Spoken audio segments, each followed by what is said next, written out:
রাজধানীতে শুদ্ধি অভিযানে নামলেন খোদ রাজুক চেয়ারম্যান। সোমবার সংস্থার ২৪টি টিম অভিযান চালিয়ে বেশিরভাগ বহুতল ভবনে কোনো না কোনো ত্রুটি পেয়েছে। কাউকে প্রাথমিকভাবে সতর্ক করা হয়েছে, কারো বিরুদ্ধে কঠোর ব্যবস্থা নেওয়ার হুঁশিয়ারি দিয়েছে কর্তৃপক্ষ। বনানীর প্রাসাদ ট্রেড সেন্টার রাজুকের নকশায় লিফট ভবনের পশ্চিমে থাকার কথা থাকলেও তা মানা হয়নি। নকশা বহির্ভূত জায়গায় ভাড়া দিয়েছে রেস্টুরেন্ট। তাৎক্ষণিকভাবে সেটি সরিয়ে ফেলার নির্দেশ দেয় রাজুক।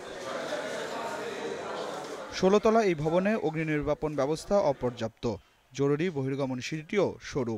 সে দ্রুত নামার জন্য একটু ওয়াইড স্পেসের সিঁড়ি হলে তো অবশ্যই ভালো হয়।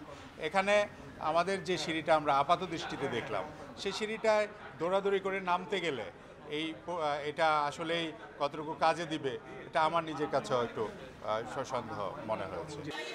এরকম অসংখ্য ১০ তলার বেশি উঁচু ভবনে অভিযান চালানো হয়েছে।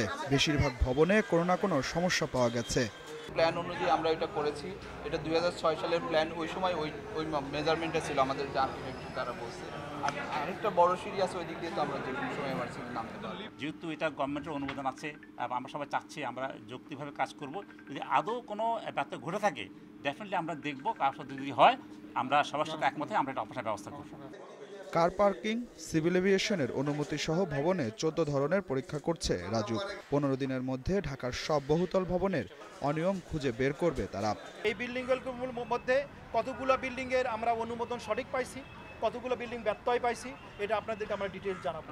নট অনলি দ্যাট, শুধু এই বিষয় না, যদি নাম ঠিকানা সহকারে আমরা জানাতে চাই যে এই ধরনের কথা, আমরা মানুষের ভিতরে সচেতনতা সৃষ্টি করতে চাই যে ভবিষ্যতে যেন কেউ এই ধরনের উদ্বুদ্ধ না হয়, এই ধরনের অনিয়ম করার জন্য, ব্যত্যয় করার জন্য কেউ যেন উদ্বুদ্ধ না হয়, এটাকে আমরা এখানে রোধ করতে চাই।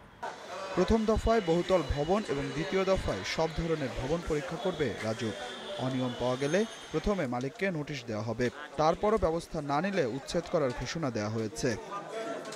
Adilur Rahman, independent news, Dhaka.